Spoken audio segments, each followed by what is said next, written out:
ಅಸ್ಸಲಾಮು ಅಲೈಕುಮ್. Hi, ಇದು ನನ್ನ first vlog. ನೋಡುವ ಹೇಗೆ ನಿಮ್ಮ ರೆಸ್ಪಾನ್ಸ್ ಸಿಗುತ್ತೆ ಅಂತ. ನಾನು ನಮ್ಮ ಅಕ್ಕನ ಮನೆಗೆ ಹೊರಟೆ, NC ರೋಡಿಗೆ. ಬಸ್ಸಲ್ಲಿ ಹೋಗ್ತಾ ಇರೋದು. ಮನೆಯಿಂದ ಹೊರಟಾಯಿತು, ಬಸ್ಸಲ್ಲಿ ಕೂತಿದ್ದೇನೆ. ಬಸ್ ಹೊರಡ್ತು. ಈಗ ನೋಡಿ ಚಾರ್ಮಾಡಿಯಲ್ಲಿ ಹೋಗುವಾಗ ಎಷ್ಟು ಸುಸ್ತಾಗುತ್ತೆ ಅಂದರೆ ವಿಡಿಯೋ ಶೂಟ್ ಮಾಡೋಕ್ಕೆ ಆಗಲ್ಲ. ಸ್ವಲ್ಪ ಮಾಡಿರೋದೆಲ್ಲ ಸ್ಕಿಪ್ ಮಾಡಿ ಚಾರ್ಮಾಡಿ ರೌಂಡ್ ಹೊಡೆದು ಲಾಸ್ಟಿಗೆ ಚಾರ್ಮಾಡಿ ಮುಗಿತಾ ಬಂತು. ಇನ್ನೊಂದು ಸ್ವಲ್ಪ ದೂರ ಇದೆ. ಸ್ವಲ್ಪ ದೂರ ಹೋದ್ಮೇಲೆ ಚಾರ್ಮಾಡಿ ಫಿನಿಷ್ ಆಗುತ್ತೆ. ಫಿನಿಷ್ ಆಯಿತು ನೋಡಿ, ಸ್ವಲ್ಪ ಇದೆ ಇನ್ನು. ಇಲ್ಲಿ ಚಿಕ್ಕ ಕ್ಯಾಂಟೀನ್ಸ್ ಇದೆ ರಸ್ತೆ ಬದಿಯಲ್ಲಿ. ಇಲ್ಲಿ ಕಾರಲ್ಲೆಲ್ಲ ಬಂದರೆ ಬೈಕಲ್ಲೆಲ್ಲ ಬಂದರೆ, ಓನ್ ವೆಹಿಕಲಲ್ಲಿ ಬಂದರೆ ಜ್ಯೂಸ್ ಕುಡಿಬೋದು. ನೋಡಿ ಚಾರ್ಮಾಡಿ ಮುಗೀತು ಇಲ್ಲಿಗೆ. ಸೊ ಇಲ್ಲಿ ನೋಡಿ ಚಾರ್ಮಾಡಿಯ ಕಾಕನ ಹೋಟೆಲ್ ಆ ಕಡೆ ಸೈಡ್ ಇರುತ್ತೆ.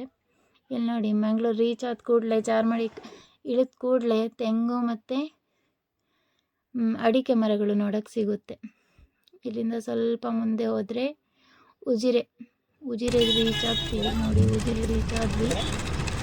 ಇಲ್ಲಿಂದ ಸ್ವಲ್ಪ ಮುಂದೆ ಹೋದರೆ ನೋಡಿ ಇದು ಕಾಲೇಜ್. ಈ ಕಾಲೇಜ್ ಯಾವುದಂತ ನೀವು ನನಗೆ ಹೇಳಬೇಕಾಯ್ತಾ ಕಾಮೆಂಟ್ ಬಾಕ್ಸಲ್ಲಿ. ಸ್ವಲ್ಪ ಮುಂದೆ ಹೋದರೆ ಬೆಳ್ತಂಗಡಿ.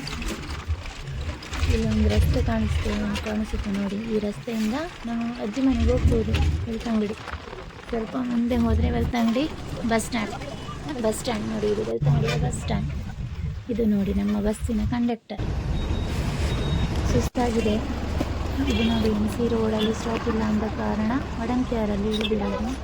ಇಲ್ಲಿಂದ ಬೇರೆ ಒಂದು ಗಾಡಿ ಹಿಡಿದು ಒಂದು ಸ್ವಲ್ಪ ದೂರ ಇದೆ ನೋಡಿ. ಈ ಗಾಡಿಯಲ್ಲಿ ಕೂತಿದ್ದೇವೆ. ಈಗ ಸ್ವಲ್ಪ ಹೊತ್ತಲ್ಲಿ ರೀಚ್ ಆಗ್ತೀವಿ ನಾವು. ನೋಡಿ NC ರೋಡ್ ಬಂತು. ಇಲ್ಲಿ ಇಳಿದು ಗಾಡಿಯವರಿಗೆ ದುಡ್ಡು ಕೊಟ್ಟು ಅವರು ಚೇಂಜ್ ಕೊಡ್ತಾ ಇದ್ದಾರೆ. ಚೇಂಜ್ ತಗೊಂಡು ಈಗ ಈ ಕಡೆ ಹೋಗೋದು ಅಕ್ಕನ ಮನೆಗೆ. ಒಂದು ರೋಡ್ ಕಾಣಿಸುತ್ತೆ ನೋಡಿ. ಇಲ್ಲಿಂದ ಸ್ವಲ್ಪ ದೂರ ಹೋಗಬೇಕು. ಸ್ವಲ್ಪ ಅವರು ಅಮೌಂಟ್ ಕೊಡ್ತಿದ್ದಾರೆ, ತೊಗೊಳ್ತೀನಿ. ಈ ರಸ್ತೆಯಿಂದ ಸ್ವಲ್ಪ ಮೇಲೆ ಹೋದರೆ ನಮ್ಮ ಅಕ್ಕನ ಮನೆ. ಸ್ವಲ್ಪ ದೂರ ಅಷ್ಟೇ.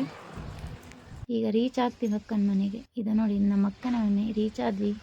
ಆಯಿತು, ಥ್ಯಾಂಕ್ ಯು, ಬಾಯ್.